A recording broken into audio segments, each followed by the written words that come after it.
They laughed at the little black girl, trying to pay for her puppy's treatment with coins. When her story went viral the next day, the whole city fell silent. The ventilator whirred non-stop in the cramped Phoenix apartment, pushing hot air around without really cooling anything. Sarah sat cross-legged on the worn carpet, her colorful beaded braids swaying as she tossed a tennis ball to Max. The caramel-colored mutt's tail thumped against the floor with each catch. "Good boy." Sarah's small fingers scratched behind Max's ears. The dog pressed his head into her palm, his tongue lolling out. A loud knock echoed through the apartment. Sarah froze, her hand still on Max's head. Through the thin walls, she heard her mother's hurried footsteps from the kitchen. "Sarah, baby, put Max in your room real quick," her mother whispered, smoothing her uniform shirt. Sarah grabbed Max's collar, guiding him to her small bedroom. "Stay quiet, okay?" She closed the door just as her mother opened the front door. Ms. Williams, a crisp voice cut through the apartment. "Monthly check-in." Sarah peeked around the corner, seeing Mrs. Cooper, the social worker, standing in their living room. The woman's eyes scanned everything, her pen hovering over her clipboard. "I notice your refrigerator isn't running," Mrs. Cooper said, walking to the kitchen. Sarah's mother shifted her weight. "It broke down last week. I'm saving up to fix it. And how are you keeping perishables fresh?" "We have a cooler. I get ice from work every day." Mrs. Cooper made a note. "Sarah's school supplies? The new term starts soon." "I'm handling it," Sarah's mother said, her voice tight. Sarah watched Mrs. Cooper write something else down, her stomach churning. The social worker moved towards Sarah's bedroom. "Sarah's room is—" her mother started. "Part of the inspection, Ms. Williams." Mrs. Cooper reached for the doorknob. Max barked once, then fell silent at Sarah's whispered shoo. Mrs. Cooper's hand dropped. "Do you have a dog?" "He's mine." Sarah stepped out, her chin up. "His name is Max. A dog requires proper care. Ms. Williams, food, veterinary visits." "Given your current situation, Max's family," Sarah's mother cut in. "He's well cared for." Mrs. Cooper's lips thinned. "We'll discuss this at next month's visit." She checked her watch. "I need to see Sarah's room." Sarah ran ahead, opening the door. Max sat perfectly still on her bed, his tail wagging slightly. The room was small but neat, bed made, homework organized on her desk, clothes hung up. "At least it's clean," Mrs. Cooper muttered, writing again. "I'll need copies of Sarah's latest report card and your updated work schedule by Friday." After Mrs. Cooper left, Sarah's mother sank onto the couch, head in her hands. Sarah climbed up next to her, Max following to rest his head on Sarah's lap. "I'm sorry, baby," her mother said. "I know it's hard when she comes." "It's okay, Mama." Sarah leaned against her mother's arm. "Max helped me clean yesterday." Her mother laughed softly, but it died when she saw the envelope on the coffee table. She picked it up, her hand shaking slightly as she opened it. "No, no, no," she whispered, reading. "What is it?" "Rent's going up next month." Her mother folded the paper carefully. "Don't worry about it, baby. I'll pick up some extra shifts." That night, Sarah jerked awake, her pillow wet with tears. The dream had been the same, her father walking away, not looking back no matter how much she called for him. Max's warm weight pressed against her side. He licked her cheek, and Sarah buried her face in his fur. "You won't leave, right?" she whispered. Max's tail thumped twice. The next morning, Sarah stood at her classroom window, watching kids get picked up in shiny cars. Emily from her class climbed into a huge SUV, chattering about her upcoming birthday party. "Everyone's invited," Emily announced. "We're having it at Adventure World." Sarah's hand crumpled the permission slip in her pocket. Adventure World cost $30 per kid. She'd heard her mother on the phone last night, trying to work out a payment plan for the refrigerator repair. The final bell rang. Sarah walked home alone, Max waiting by their apartment door. His whole body wiggled with joy at seeing her. "At least you're happy to see me," she said, hugging him. Her mother came home late that night, smelling like the diner where she worked. She dropped her purse, pulled out her phone, and started making calls. "Yes, I understand it's overdue," she said quietly. "I get paid Friday?" "No, I can't pay the full amount. Please, just give me until—" She stopped, staring at her phone. They hung up. Sarah pretended to be absorbed in her homework, but she saw her mother's shoulders shake. Max padded over to her mother, nudging her hand. Maybe Mrs. Cooper's right, her mother whispered, more to herself than Sarah. Maybe we can't afford. No. Sarah jumped up. Max stays. I'll help. I can't. I can't. Baby. Her mother opened her arms, and Sarah ran into them. We'll figure it out. We always do.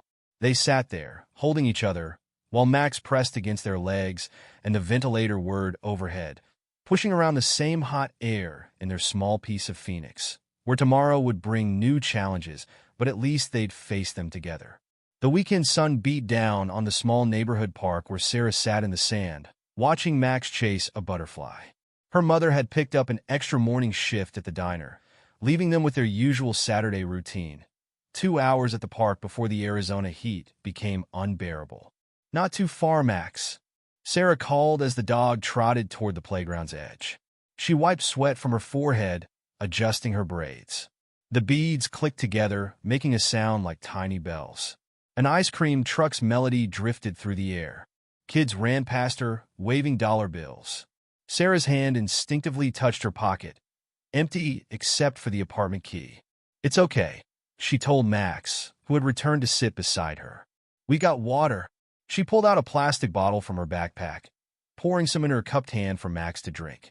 The park started emptying as the temperature rose. Sarah watched the last family pack up their picnic basket, the mom calling out, "Time to get in the AC, kids." "Just 5 more minutes," Sarah whispered to Max. These morning park visits were the highlight of their week. No bills to worry about, no social workers, no reminder of everything they couldn't afford. Max suddenly perked up, nose twitching.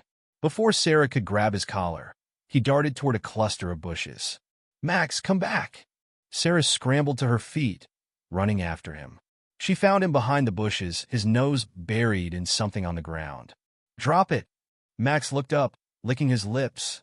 Whatever he'd found was already gone. "Bad dog," Sarah scolded, but she couldn't stay mad when he gave her that goofy, tongue-lolling smile. "Come on, it's getting hot anyway." They hadn't walked half a block when Max started walking slower. His tail, usually curled happily over his back, hung low. "You okay, buddy?" Sarah stopped, kneeling beside him. Max's breathing seemed faster than normal, even for the heat. 2 blocks later, Max stopped completely. He made a strange sound like he was trying to cough something up. "Max!" Sarah's voice shook. The dog's sides heaved. Suddenly, he threw up on the sidewalk. Sarah pulled out her water bottle, trying to get him to drink. Max turned his head away, whining softly. "Please, Max," she begged. "Just a little water." Max took 2 more steps, then collapsed on his side. "No, no, no." Sarah dropped to her knees beside him. "Max, get up." His eyes were open but glazed, his breathing rapid and shallow. Sarah looked around frantically. The street was empty, everyone inside escaping the heat. Her hands shook as she dug in her backpack for her mother's old phone, the one that could only call 911 and her mother's number. She pressed her mother's number, tears falling as it rang. "Baby, what's wrong?" Her mother answered, the clatter of dishes in the background. "Max is sick." "You won't get up, Mama?" "He ate something at the park, and now he's... Where are you?" "Oak Street, by the yellow house with the cactus garden." "Stay there. I'm coming." There was a muffled conversation, then her mother's voice again. "Keep him in the shade. I'll be there in 10 minutes." Those 10 minutes felt like hours. Sarah dragged Max's limp body into the shadow of a tree. His breathing got worse, coming in short gasps. "Please don't die," she whispered, stroking his head. "Please, Max. I'll give you my allowance. I'll never ask for ice cream again. Just please be okay." A car horn honked. Sarah looked up to see her mother's old Honda screeching to a stop. Her mother jumped out, still in her diner uniform. "He's getting worse, Mama." Her mother knelt, checking Max over quickly. "We need to get him to a vet. Now." Together, they lifted Max into the back seat. Sarah cradled his head in her lap while her mother drove, running 2 red lights. "The emergency vet is on Miller Road," her mother said, gripping the steering wheel. 5 more minutes, baby. Just hold on." Max's eyes were barely open now. Each breath seemed to take more effort than the last. They pulled into the veterinary hospital parking lot. Her mother ran inside while Sarah stayed with Max, whispering promises into his fur. 2 vet techs came out with a stretcher. They lifted Max carefully, rushing him inside. Sarah tried to follow, but a nurse stopped her. "We need to examine him first, sweetie. Wait here with your mom." Sarah pressed her face against the glass door, watching them disappear with Max down a long hallway. "What did he eat?" her mother asked, pulling Sarah to a chair in the waiting room. "I don't know. He found something behind the bushes." It happened so fast. Fresh tears spilled down her cheeks. A young woman in a white coat came out. "Max's family?" Sarah and her mother stood up. "I'm Dr. Thompson. We've started emergency treatment, but I need to ask some questions." She looked at her clipboard. "How long ago did he ingest the unknown substance?" "Maybe an hour?" Sarah's voice was small, and the symptoms started right after. "He threw up and couldn't walk." Dr. Thompson nodded, writing something down. "We'll need to run some tests. Blood work, x-rays. He's showing signs of possible poisoning." "Poisoning?" Sarah's mother's hand tightened on her shoulder. "It could be anything from spoiled food to something more toxic. We won't know until we run the tests." Dr. Thompson paused. "I should warn you, emergency treatment and testing can be expensive." Sarah's mother took a deep breath. "How expensive?" Dr. Thompson wrote a number on a piece of paper and handed it over. Sarah watched her mother's face go pale. That's 3 months' rent." "We have payment plans available," Dr. Thompson said gently. "But we need to start treatment now if we want to save him." "Save him?" Sarah's voice cracked. "You mean he might?" Dr. Thompson knelt to Sarah's level. "We're going to do everything we can. But I need your mom's permission to start treatment." Sarah looked up at her mother, pleading. "Mama, please. Please save him." Her mother closed her eyes for a moment. When she opened them, they were wet with tears. "Do what you need to do." Dr. Thompson nodded and hurried back through the doors. Sarah and her mother sat in the hard plastic chairs, waiting. The clock on the wall ticked loudly in the quiet room. "I'm sorry, Mama," Sarah whispered. "I should have watched him better." Her mother pulled her close. "This isn't your fault, baby. But the money. We'll figure it out." Her mother's voice wavered. "We always do." They sat there as the sun set outside, casting long shadows through the waiting room windows. Sarah's mother made quiet phone calls, to the diner manager, to bill collectors, to anyone who might help. Finally, Dr. Thompson returned. "Max is stabilized, but he'll need to stay overnight. We found traces of what looks like rat poison in his system." "Rat poison?" Sarah's mother stood up. "In the park?" "Unfortunately, it's more common than you'd think." Dr. Thompson looked at her charts. "The next 24 hours will be critical. We'll need to keep him on fluids and medication." "And how much will that cost?" Sarah's mother asked. Another number was written down. Sarah saw her mother's hands start shaking. "I understand this is difficult," Dr. Thompson said. "But without continued treatment." The unfinished sentence hung in the air like a storm cloud. Sarah's mother knelt down, looking into Sarah's eyes. "Baby, we need to talk about—" "No."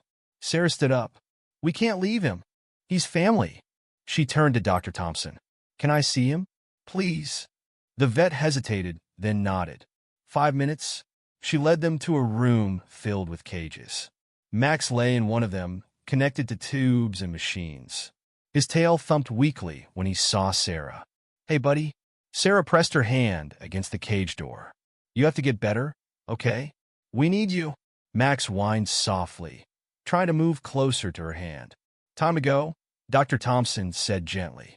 "He needs rest." As they walked to the car, Sarah heard her mother whisper, "What am I going to do?"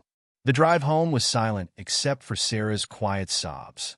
Above them, storm clouds gathered, promising one of Phoenix's rare summer rains, as if the sky itself understood their pain. Sarah stood in her bedroom, staring at the pink piggy bank on her shelf. The ceramic pig had been a birthday gift from her mother 3 years ago, and she'd been saving every penny she found since then. Max's empty bed lay in the corner, his favorite rope toy untouched. Her hands trembled as she reached for the piggy bank. It felt heavy. 3 years of collected coins and crumpled dollar bills from occasional chores.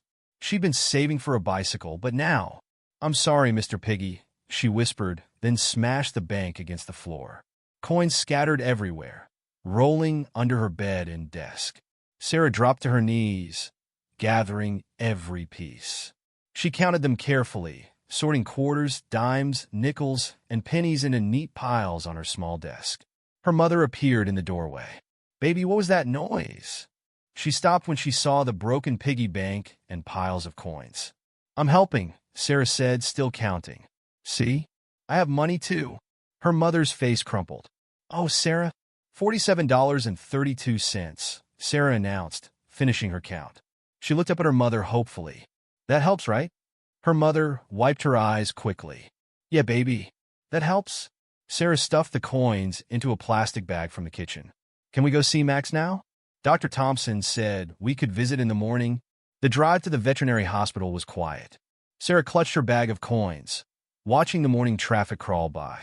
Her mother had called in sick to both jobs, something she'd never done before. The waiting room was busier than the previous night. A woman held a cat carrier, while a man tried to control an excited golden retriever. Sarah marched straight to the reception desk, standing on tiptoes to see over the counter. "I'm here to pay for Max," she announced, lifting her bag of coins onto the counter. The receptionist, her name tag read Linda, looked at the bag, then at Sarah's mother who stood behind her.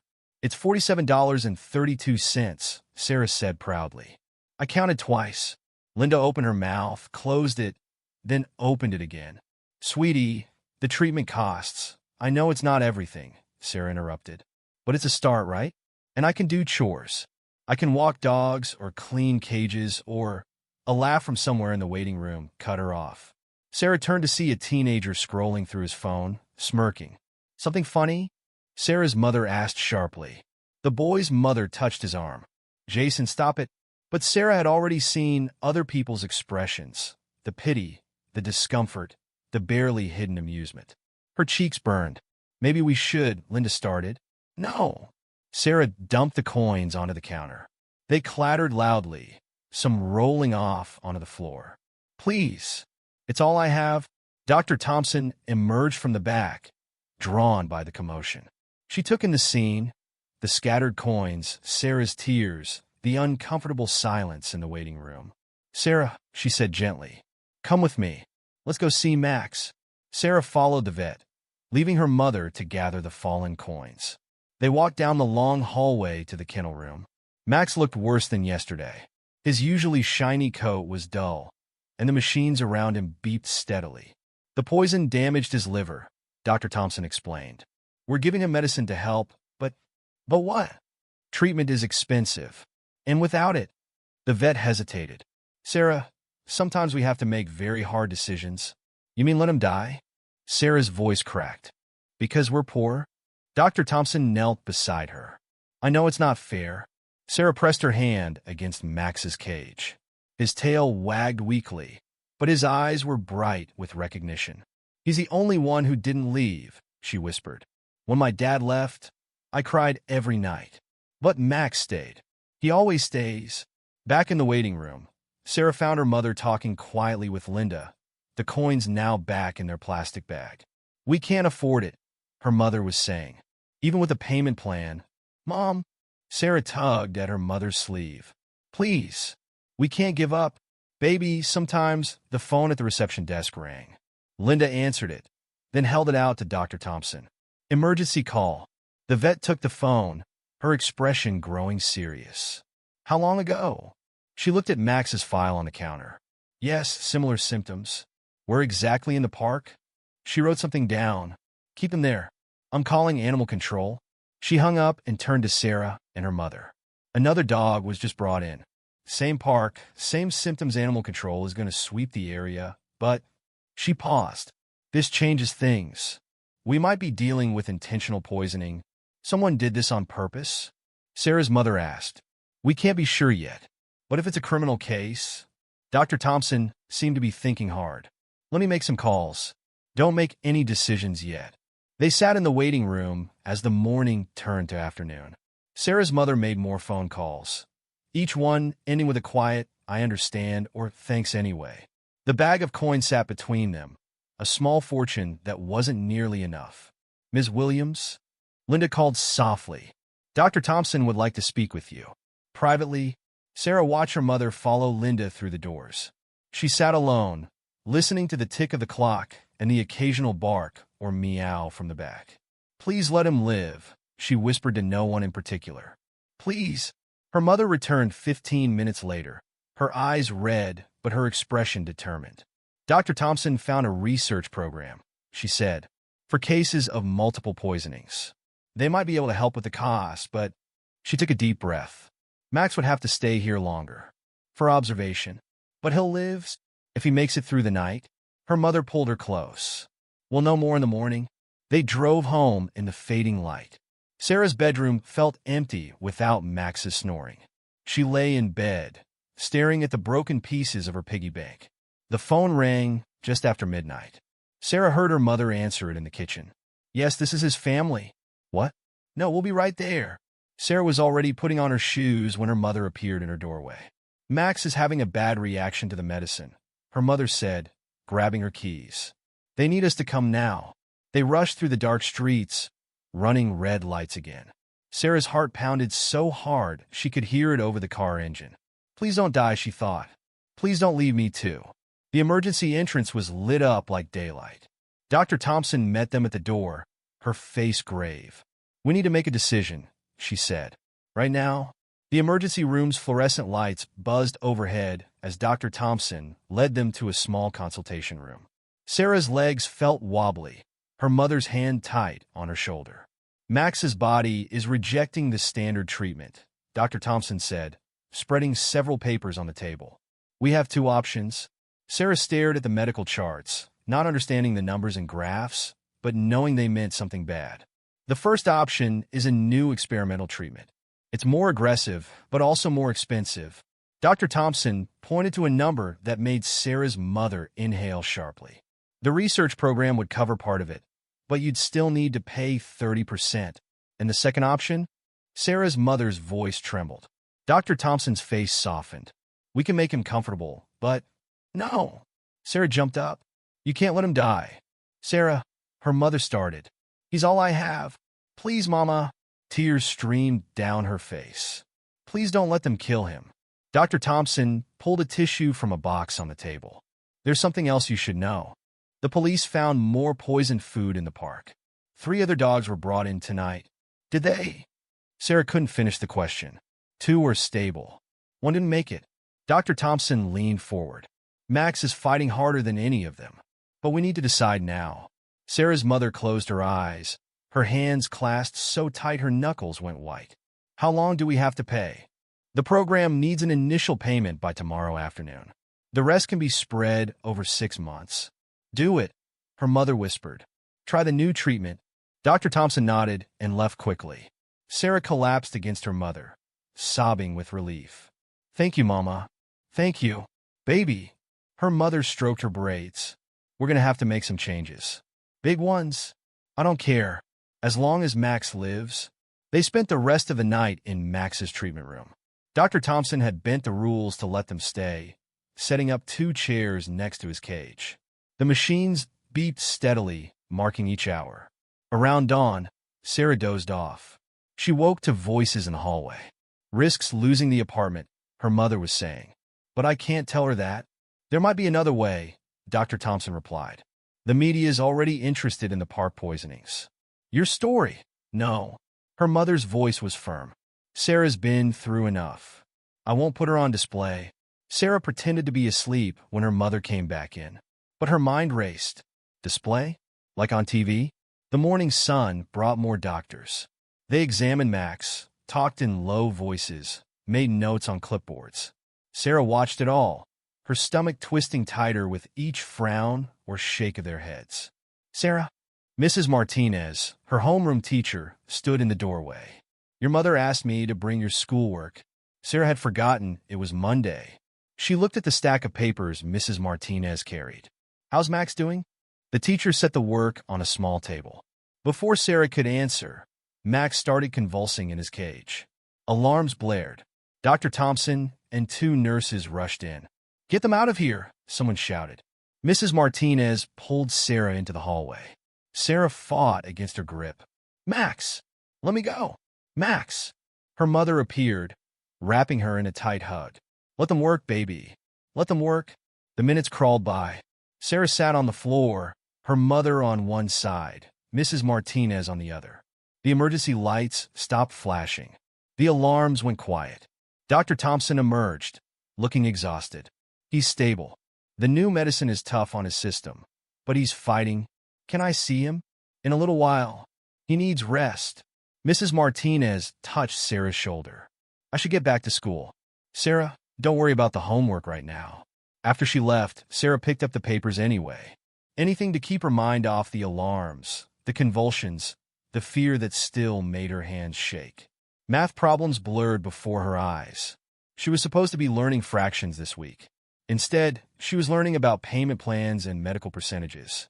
A commotion at the front desk drew her attention. A TV news crew was setting up cameras in the waiting room.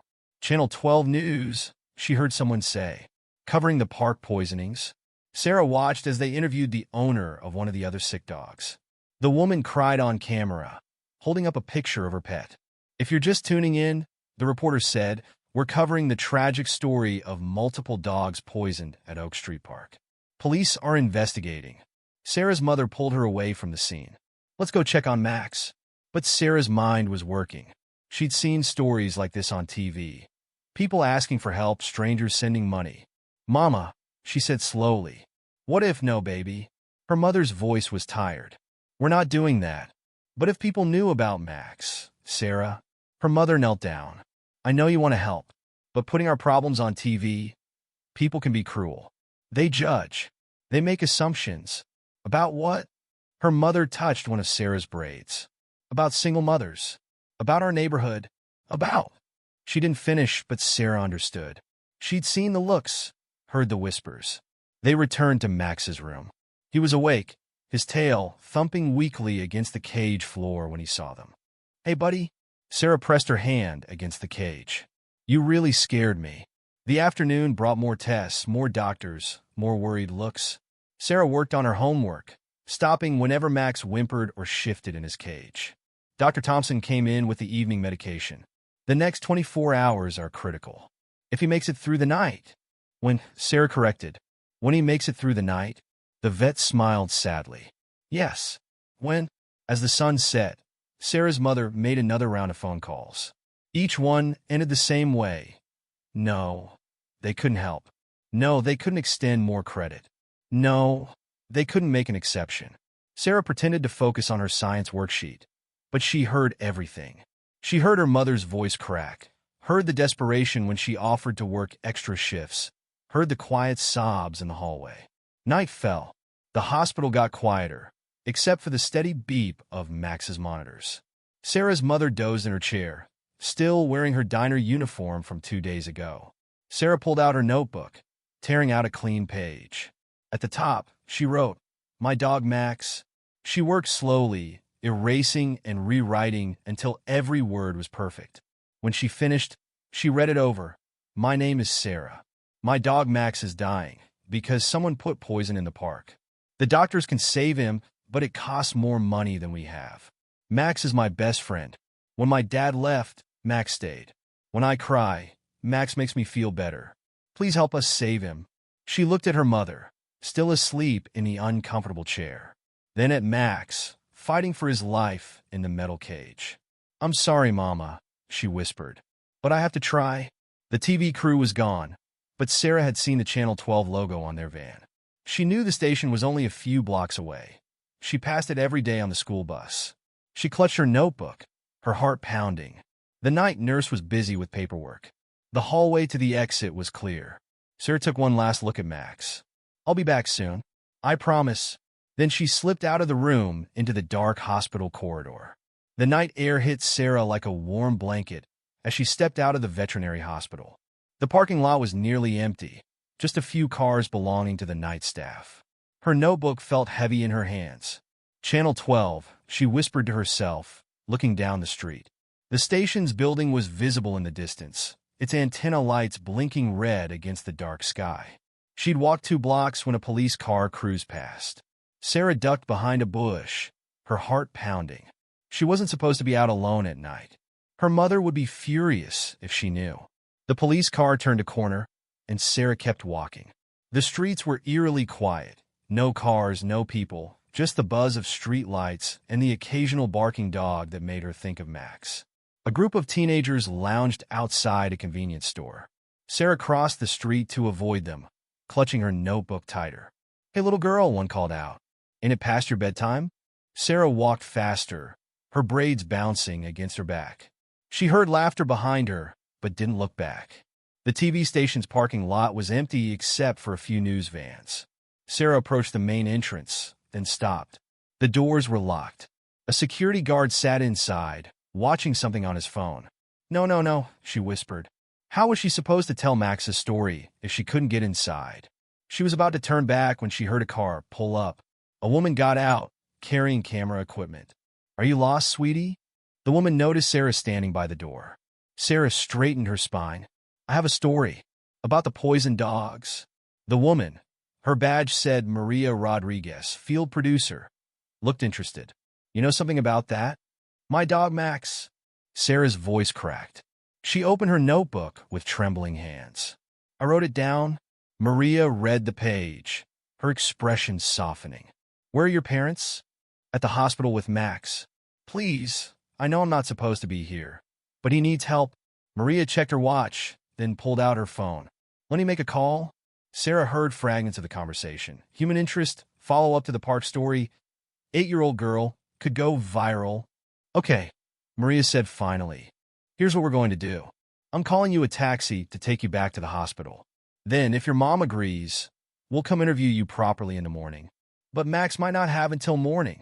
The doctor said, "Sarah." Maria knelt down. "Trust me, this needs to be done right, with your mom's permission. But I promise I'll help tell your story." The taxi dropped Sarah off just as her mother rushed out of the hospital doors. "Sarah," her mother grabbed her in a fierce hug. "Where were you?" "I was about to call the police." "Ms. Williams." Maria stepped out of her car, having followed the taxi. "I'm Maria Rodriguez from Channel 12. Your daughter came to our station." "You went to the TV station?" Her mother's voice rose. "Alone? At night?" "I had to." Sarah pulled away. "Max needs help. And you heard Dr. Thompson. Other people want to know about the poisoned dogs. I'm not putting you on display like some. What's going on out here?" Dr. Thompson appeared in the doorway. Maria explained quickly about Sarah's nighttime journey and the possibility of covering the story. "Actually," Dr. Thompson said slowly, "this might help more than just Max. The police need witnesses, people talking about the park. It could prevent more poisonings." Sarah's mother looked torn. "I don't want people judging us. Making assumptions. People are already judging us," Sarah said quietly. "At least this way. Maybe they'll help Max too." The adults went inside to talk, leaving Sarah in Max's room. She pressed her face against his cage. "I tried, buddy. I really tried." An hour later, her mother came back, looking tired but determined. Okay, we'll do the interview. But," she held up a hand, "we do it Dr. Thompson's way. She thinks maybe social media might work better than TV. More direct, more personal." Dr. Thompson entered with her phone. "People connect more with raw, honest stories." "Sarah, would you read what you wrote? Just like you're telling it to a friend?" Sarah's hands shook as she held her notebook. The phone's camera light blinked red. "My name is Sarah," she started. Her voice wavered, then steadied. "My dog Max is dying because someone put poison in the park." She read the whole thing, adding details about Max's love for tennis balls and how he waited by the door every day when she came home from school. Tears fell on the paper, smudging some words. "Now what?" she asked when she finished. "Now we wait," Dr. Thompson said, typing on her phone. "I'm posting this on the hospital's page. Maria will share it on the news station's social media." They didn't have to wait long. The first comments appeared within minutes. "Poor baby," Sarah's mother read. "Stay strong." But then other comments started coming. "Who lets their kid in that park anyway?" "Single mother sob story. Probably can't even afford a dog." Sarah felt each word like a physical blow. Her mother tried to take the phone away, but she'd already seen too much. "See," her mother said softly. "This is what I was afraid of." But Dr. Thompson was smiling at her screen. "Look at these messages. 3 people want to donate. A pet food store is offering supplies." And her eyes widened. "The mayor's wife just shared it. More notifications poured in. The local animal shelter shared the video. Then a popular Phoenix food blogger. Then a national pet rescue organization. It's working? Sarah could hardly believe it. It's working, Dr. Thompson confirmed. But now you need to sleep. Max is stable. And tomorrow, she smiled. Tomorrow might be very busy. Sarah curled up in her chair next to Max's cage, her mother's jacket as a blanket. The phone notifications kept buzzing, but she was too tired to read more. Just before she drifted off, she heard her mother talking to Dr. Thompson. "Thank you," her mother said, "for everything. Don't thank me yet.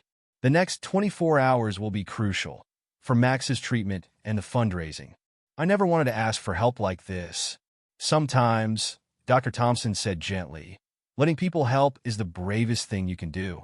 Sarah fell asleep to the steady beep of Max's monitors and the soft ping of notifications. Each sound a tiny bit of hope in the dark hospital night. Sarah woke to unfamiliar voices in the hallway. Sunlight streamed through the small window of Max's treatment room, and her mother wasn't in her usual chair. "They're here already?" she heard Dr. Thompson say. "It's barely 7. The video hit 1 million views overnight. That was Maria's voice. Every news outlet in Phoenix wants the story. Sarah sat up, her neck stiff from sleeping in the chair.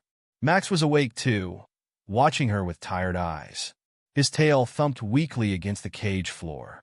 "Morning, buddy," she whispered, pressing her fingers through the cage bars. "You made it through the night." Her mother appeared in the doorway, holding 2 paper cups. "Baby, you're up.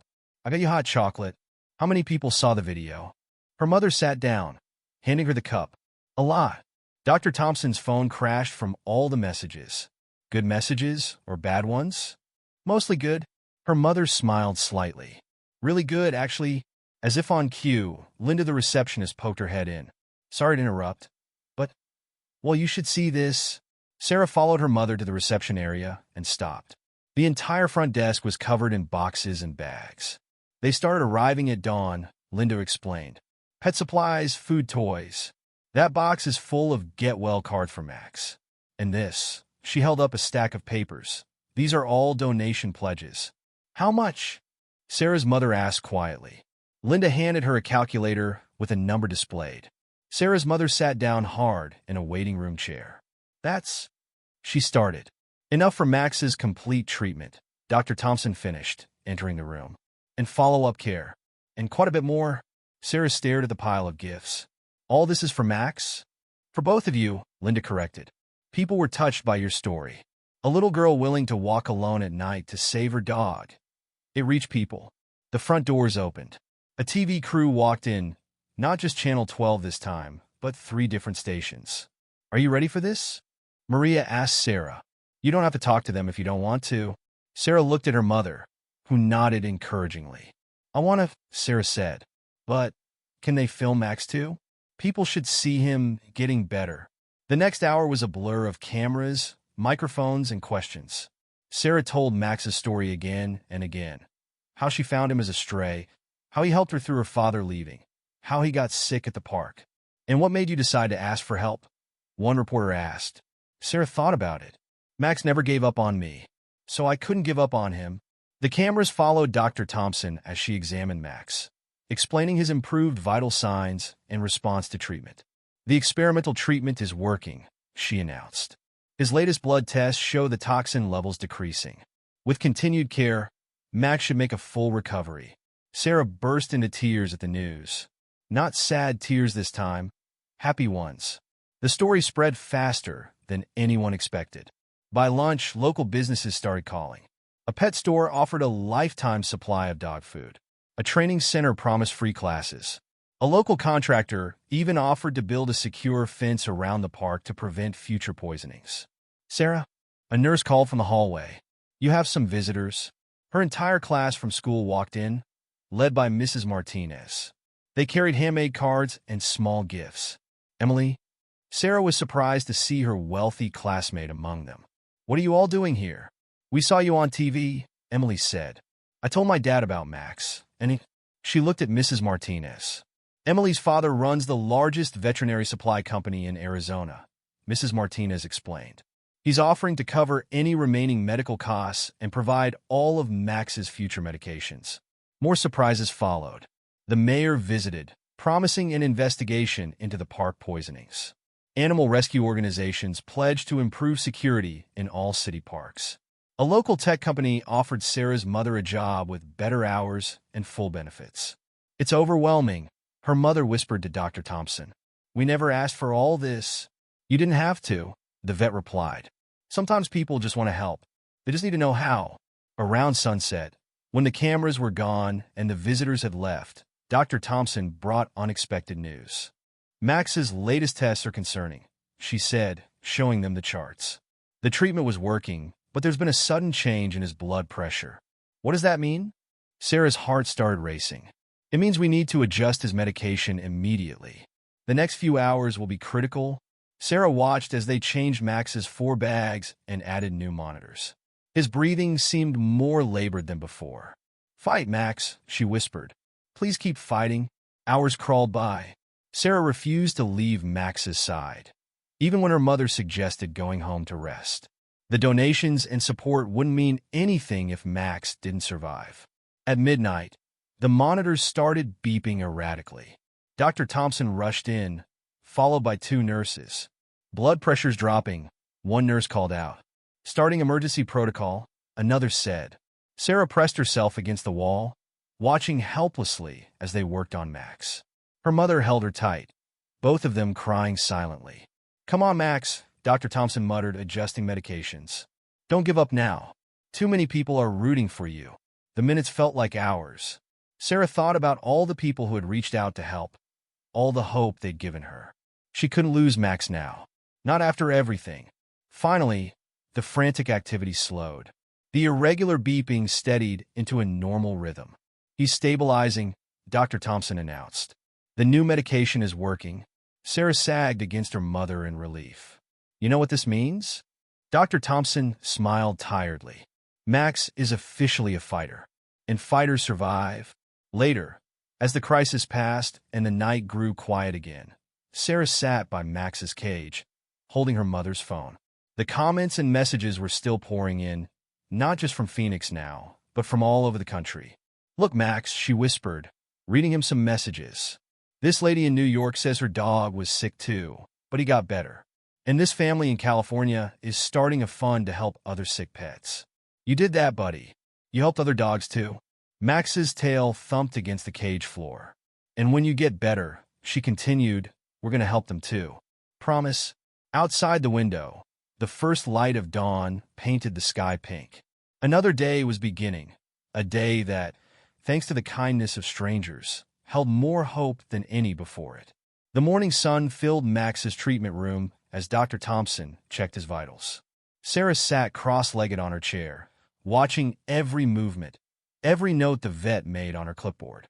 "His numbers are much better today," Dr. Thompson announced. "The crisis last night actually helped us find the right combination of medications." Sarah's mother looked up from her phone. "What does that mean for his recovery?" "It means," Dr. Thompson smiled, "we might be able to start planning for Max to go home soon." "Really?" Sarah jumped up. "Did you hear that, Max? You're coming home." Max's tail wagged, stronger than it had in days. Linda appeared in the doorway. "Sorry to interrupt, but the police chief is here. And you might want to see what's happening outside." Sarah followed her mother and Dr. Thompson to the front of the hospital. Through the glass doors, she saw a crowd filling the parking lot. People held signs reading, "Get well, Max," and "We stand with Sarah." "What's going on?" her mother asked. "The community organized a support rally," the police chief explained, walking over. "But that's not why I'm here." He held up a file. "We caught the person responsible for the poisonings." Sarah grabbed her mother's hand. "A disgruntled former park maintenance worker," the chief continued. "He was angry about being fired and—" He glanced at Sarah, choosing his words carefully. "He made some very poor choices. Will other dogs be safe now?" Sarah asked. "Yes. And thanks to your story going viral, the city council approved emergency funding for security cameras in all public parks." More people arrived throughout the morning. Sarah's classmates came back, this time with their parents. Emily's father, the veterinary supply company owner, brought not just medical supplies, but also a professional cleaning crew to sanitize the park. The contractor's starting work on the security fence today, he told Sarah's mother. And about that job offer, we'd love to have you start next month. Full benefits, flexible hours. Sarah watched her mother try not to cry. Thank you. Thank you. The local news crews returned, but this time they weren't just filming Sarah. They interviewed her classmates about the pet food drive they'd organized. They talked to business owners who were creating a community support program. They showed volunteers installing new safety features at the park. Sarah, Mrs. Martinez called from the hallway. Someone here wants to meet you. A tall woman in a business suit walked in. I'm Catherine Myers from the Phoenix Children's Foundation. We'd like to talk about creating a permanent fund in Max's name to help other families afford emergency pet care. Other families like us? Sarah asked. Exactly. No one should have to choose between saving their pet and paying their bills. Dr. Thompson joined them, carrying new test results. Perfect timing. Max's latest blood work shows significant improvement. If this continues, he could go home in a few days. Sarah ran to Max's cage. You're getting better. You're really getting better. There's more, Dr. Thompson said. The research program wants to study Max's case. His response to the treatment could help develop better protocols for poisoning victims. You mean he's helping other dogs again? He is. And speaking of helping, Dr. Thompson handed Sarah's mother a folder. The hospital board met this morning. They want to create a payment assistance program. They're calling it the Max Fund. Sarah's mother opened the folder, reading quickly. This is a permanent change in hospital policy, Dr. Thompson finished. No more families turned away because they can't afford treatment. The afternoon brought more surprises. Local businesses delivered lunch for everyone at the hospital. A professional dog trainer offered lifetime free services. Even Sarah's apartment manager called. Tell your mom not to worry about the rent increase. Linda relayed the message. The owner saw your story. He's actually lowering your rent and upgrading your air conditioning. Sarah spent the afternoon reading get well cards to Max. Children from all over the city had sent drawings and letters. One girl wrote about how she'd started a neighborhood pet watch program. A boy sent his allowance money to the new Max Fund. Look at this one. Sarah held up a colorful drawing. They drew you with a superhero cape. Max's tail thumped steadily. His eyes were brighter, more alert. The machines around him beeped in a strong, regular rhythm. Dr. Thompson says you're a miracle, Sarah told him. But I always knew that. As evening approached, the crowd outside finally began to disperse. Sarah's mother sat with the hospital's financial coordinator, reviewing paperwork. The donations more than cover Max's treatment, the coordinator explained. The excess will go to the new assistance program, helping other families. I never thought. Sarah's mother wiped her eyes.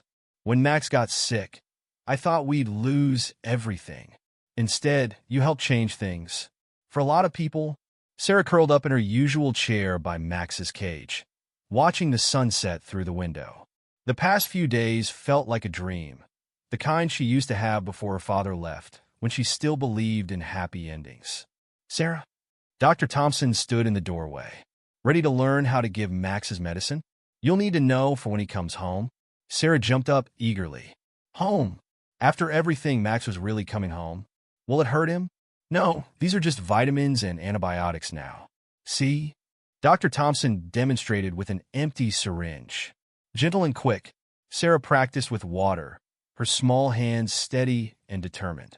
Max watched patiently, no longer afraid of needles or doctors. You're a natural, Dr. Thompson praised. Max is lucky to have such a good nurse. Later that night, after most of the staff had gone home, Sarah heard her mother on the phone. Yes, I understand it's a big change. No, we're not moving, because this is our home now more than ever. The community showed us that. Sarah thought about everything that had changed since that terrible day at the park. They'd started with a sick dog and empty pockets, but now they had help. Now they had hope. Now they had a whole city standing behind them.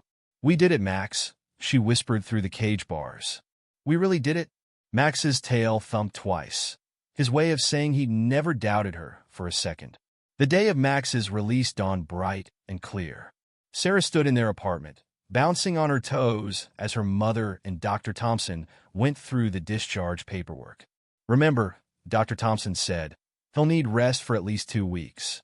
No running, no rough play. I've got his schedule all planned." Sarah pointed to the calendar she'd made, decorated with dog stickers. Medicine times, rest times, everything. Their apartment looked different. The broken refrigerator had been replaced with a new one, humming quietly in the kitchen. The old ventilator was gone, replaced by proper air conditioning that kept the Arizona heat at bay.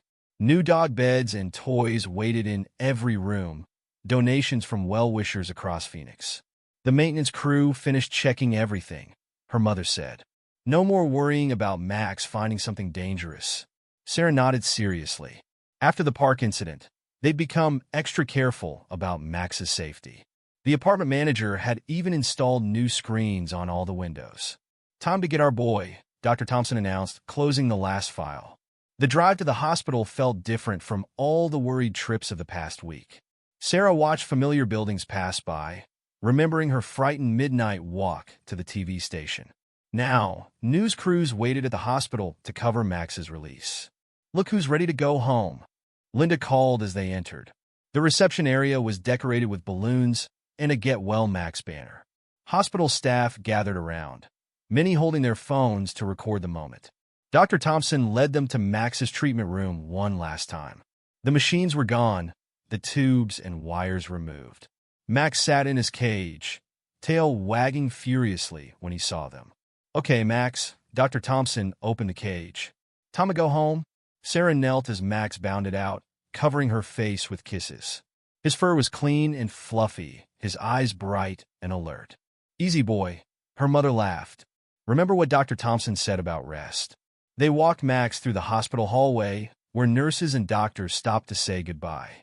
Even other patients and their families came out to watch, smiling and taking pictures. Outside, the news crews waited. But they weren't alone. A crowd had gathered. Sarah's classmates, their parents, local business owners, and many strangers who'd been touched by their story. "Max!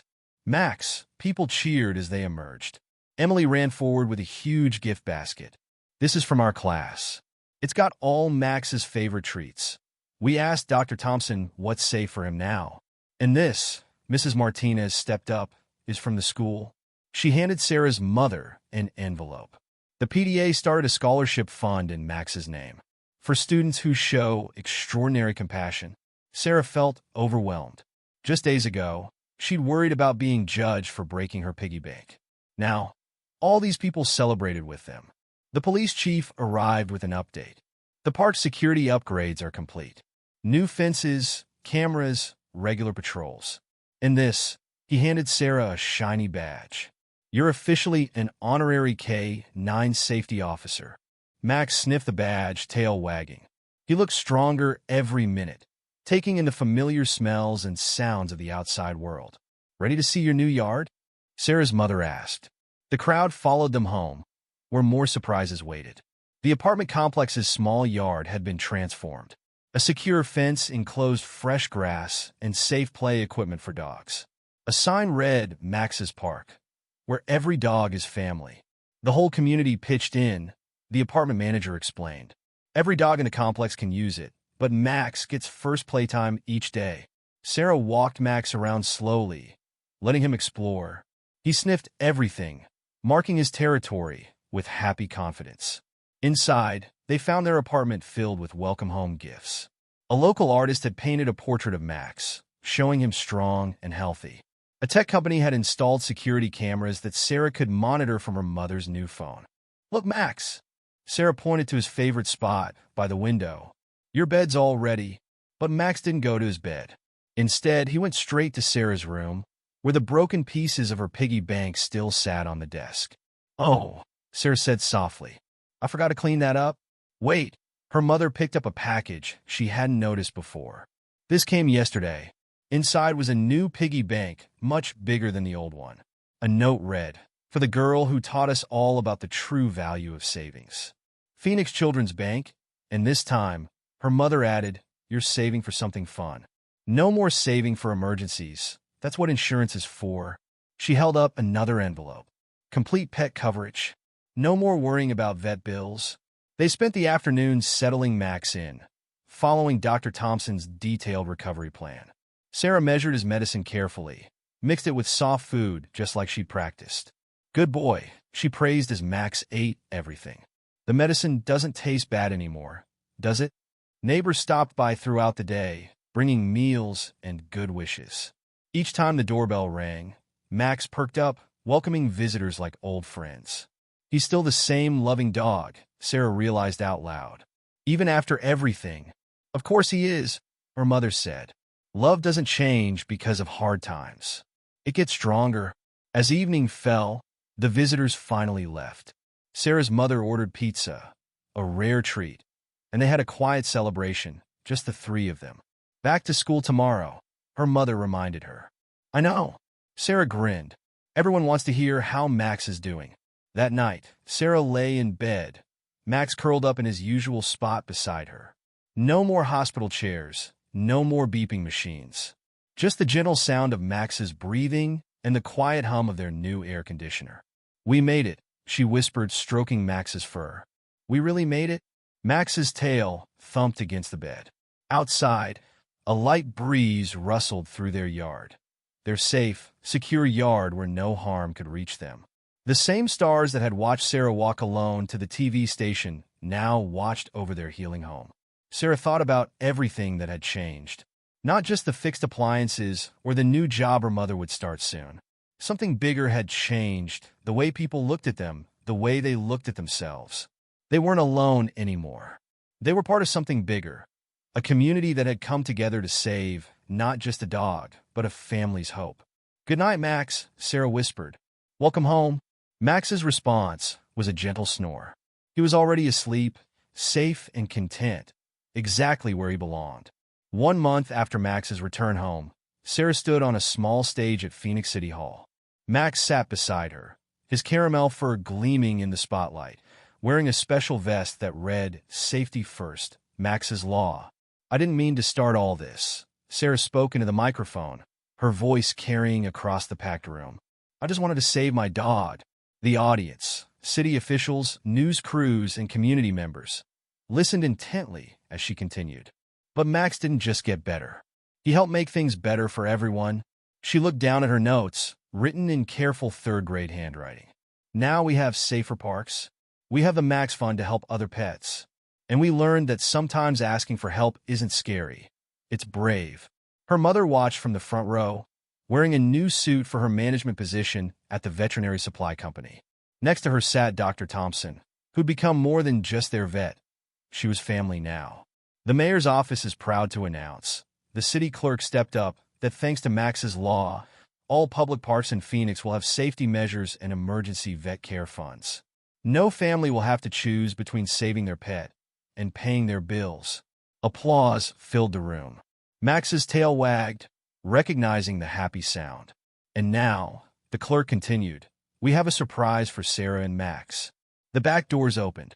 Sarah gasped as her classmates filed in, each leading a dog on a leash. These weren't just any dogs. They were the first recipients of help from the Max Fund. "Thanks to your story," Emily explained, now one of Sarah's closest friends. "All these dogs got the care they needed." Their families started a support group.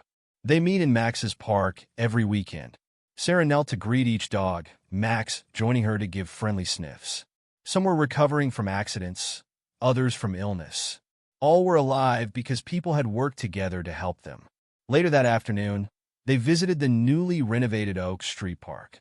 The place that had almost taken Max from them had been transformed. Secure fences surrounded clean play areas. Security cameras watched over everything. A colorful mural showed Max's story, reminding everyone about the power of community. "Remember when we couldn't afford the entrance fee?" Sarah's mother said, watching kids and dogs play safely. "Now it's free for everyone. The community sponsors it." And look, Sarah pointed to a group of volunteers in bright vests. The Park Watchers. After Max's story went viral, people had organized a volunteer program to keep parks safe. They checked for hazards, helped with lost pets, and made sure every family, regardless of their circumstances, felt welcome. At home, their apartment felt different too. Not just because of the new appliances or the security system, The walls held framed news articles about Max's recovery. Cards and letters still arrived daily, sharing stories of hope and healing. Time for Max's checkup video. Sarah called out. Every week, they recorded Max's progress for the research program. His case had helped develop new treatment protocols for poisoning victims. Dr. Thompson said he'd helped save dozens of dogs already. Okay, Max, Sarah positioned him by his height chart. Show everyone how strong you are. Max sat proudly, no longer the scared dog in the hospital cage. His recovery had become a symbol of hope for pet owners everywhere. Sarah's mother recorded as Sarah went through their routine, checking Max's weight, testing his reflexes, measuring his food intake. All the things Dr. Thompson had taught her. And now his favorite part, Sarah grinned, holding up a tennis ball. Max's eyes locked onto it, tail wagging furiously. After weeks of careful recovery, he was finally allowed to play normally again. They took the video to Max's park, where other dog owners gathered for their weekly support meeting. The park had become more than just a play area. It was a community center. Sarah, Mrs. Cooper, their former social worker, waved from a bench. She'd become one of their strongest advocates, helping change policies about pet ownership and housing assistance programs. How's the new program going? Sarah's mother asked her. Wonderful. 10 families got to keep their pets this month because of the Housing Support Fund. Mrs. Cooper smiled. No more choosing between a home and a family member. Sarah watched Max play with his dog friends, all of them wearing bright safety vests. The sight of him running and barking, completely healthy, still made her heart swell. Sarah? Linda from the vet hospital approached with a clipboard. The Max Fund got 3 new applications today. Would you like to help review them? This was Sarah's favorite part of their new life. Every week, she helped the fund committee read applications. Her mother said she had a special talent for understanding which families needed help most. This one's from a little boy, Sarah read. His cat got sick, and they can't afford medicine. What do you think? Linda asked. Sarah thought about her broken piggy bank, about counting coins on the hospital counter. Help them. Help them all? As the sun set over Phoenix, Sarah and Max walked home through their changed neighborhood. People waved from their porches.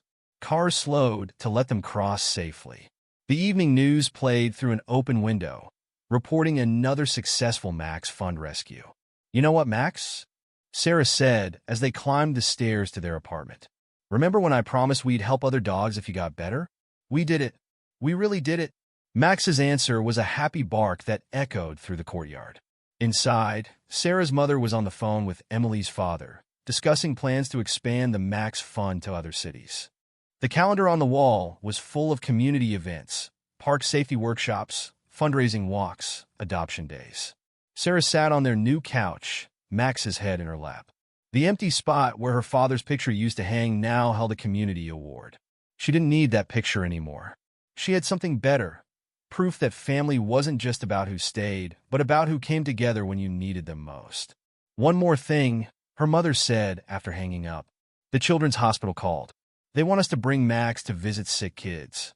They think his story might help them stay strong. Sarah hugged Max tight. See that, buddy? You're still helping. You'll always be helping. That night, as Sarah got ready for bed, she heard familiar sounds. Her mother humming in the kitchen, the safe neighborhood buzzing outside, and Max's steady breathing beside her. We did more than save you, she whispered to Max. You saved all of us back. Max's tail thumped against the bed. Once, twice, 3 times. In dog language, Sarah was sure it meant, I always knew we would. Outside their window, the stars shone over a changed city.